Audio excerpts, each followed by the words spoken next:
नमस्कार दोस्तों, आज की हमारी कहानी भावना की है। भावना एक बहुत ही खुश मिजाज लड़की थी। उसे खेल कूद पढ़ना लिखना बहुत पसंद था, लेकिन उसका परिवार काफ़ी गरीब था। उसकी 4 बहनें थीं और उसके माता पिता का काम धाम सही नहीं चल रहा था, जिसकी वजह से वो सब काफ़ी परेशान रहते हैं।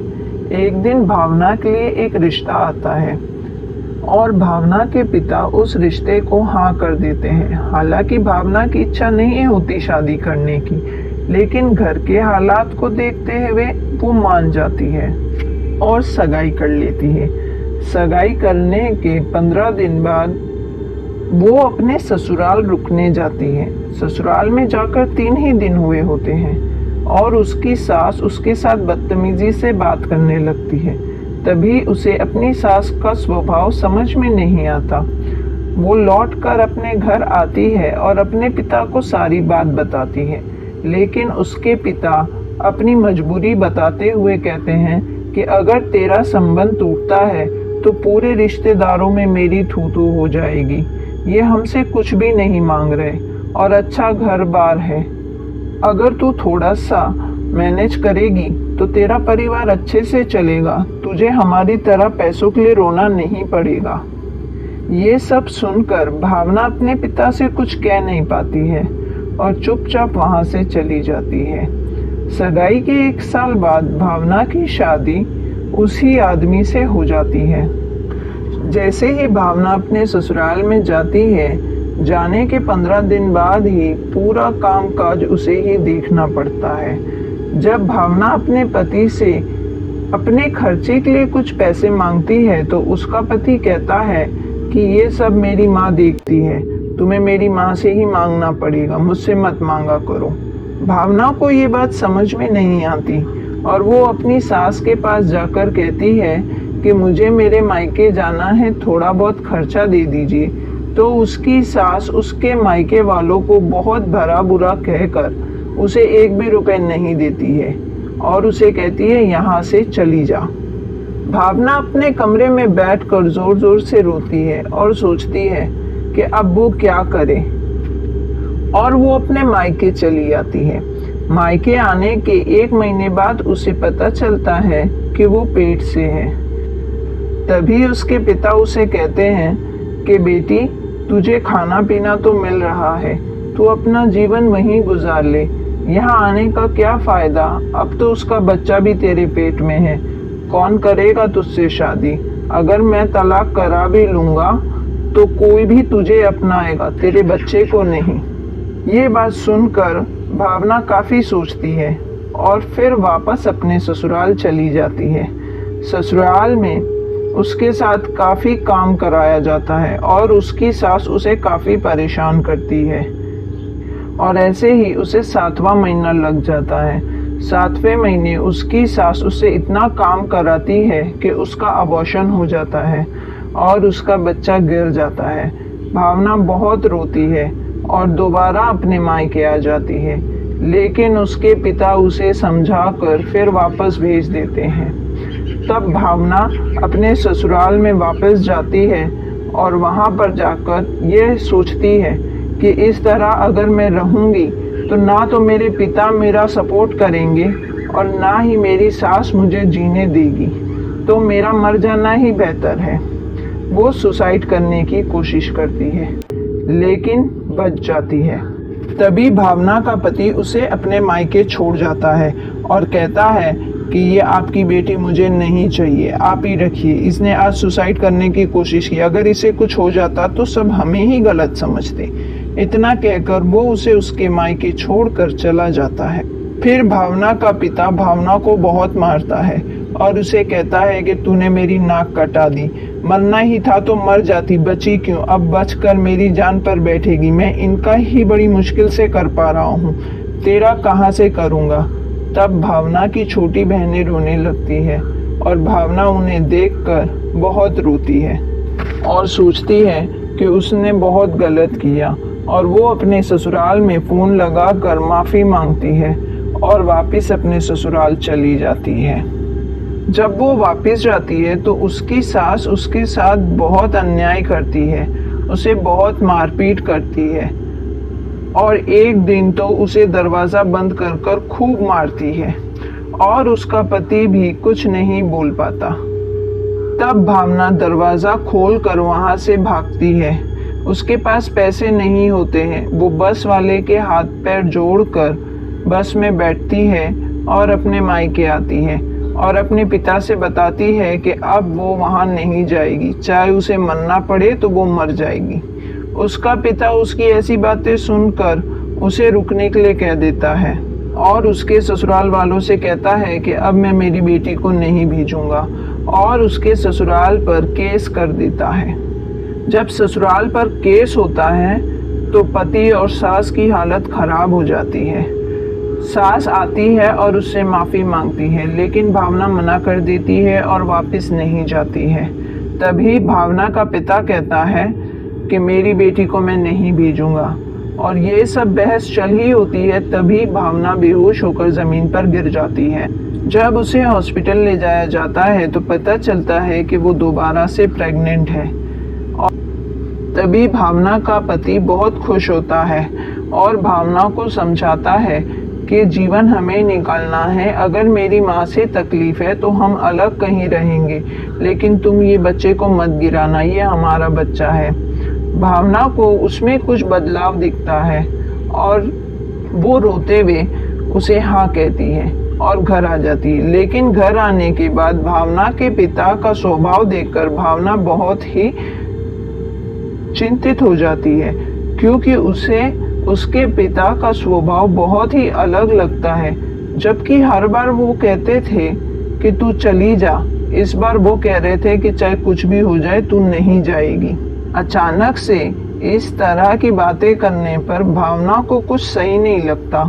वो अपने पति को रात को फ़ोन करती है और सारी बात बताती है। उसका पति कहता है मैं कल सुबह तुम्हें लेने आ जाऊंगा, तुम चिंता मत करो। और वो दूसरे दिन उसे लेने भी आता है, लेकिन भावना के पिता भावना को और उसकी बच्ची को ले जाने नहीं देते। ऐसे करते करते 1 साल बीत जाता है। भावना को एक लड़की पैदा होती है। भावना की लड़की होने के बाद उसके पिता काफ़ी गुस्सा करते हैं और कहते हैं कि अब ये तेरी बेटी है और इसका खर्चा तुझे उठाना पड़ेगा। मेरे सर पर बोझ बनकर पड़ी है, कुछ कमाती धमाती तो है नहीं, मैं आखिर कहाँ से करूँ? मेरे सर पे और भी 3 बेटियां हैं, इनका खर्च कैसे चलाऊंगा मैं? भावना को ऐसी बातें सुनकर काफ़ी बुरा लगता है। वो अपने पति को कॉल करती है और कहती है कि मेरे पिता इस तरह की बातें कर रहे हैं, क्या तुम मुझे ले जाओगी? तो उसका पति कहता है मैं कल आता हूँ तुम्हें लेने। रात को भावना और उसके पति करीब 1 घंटा बात करते हैं, जिसमें वो उसे लेने आने की बात भी करता है। उन दोनों का झगड़ा लगभग ख़त्म ही हो चुका होता है। वो अपने पिता के पास जाकर कहती है कि मेरे पति से बात हो गई है, अब आपको मेरी जिम्मेदारी उठाने की कोई ज़रूरत नहीं है, अब मैं कल यहाँ से चली जाऊँगी।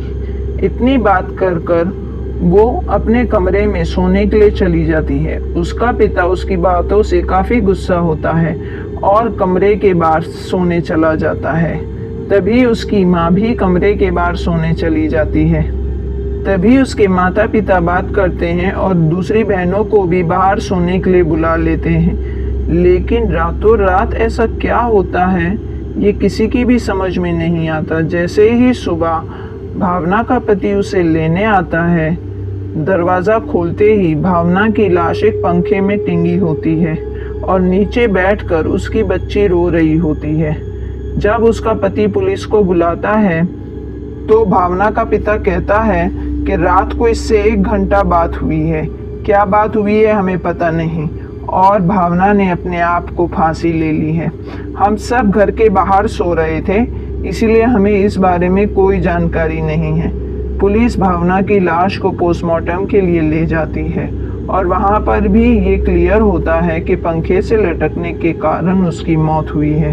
तब भावना का पिता भावना के पति पर केस करता है कि इसकी वजह से मेरी बेटी की जान गई, इसे सज़ा होनी चाहिए।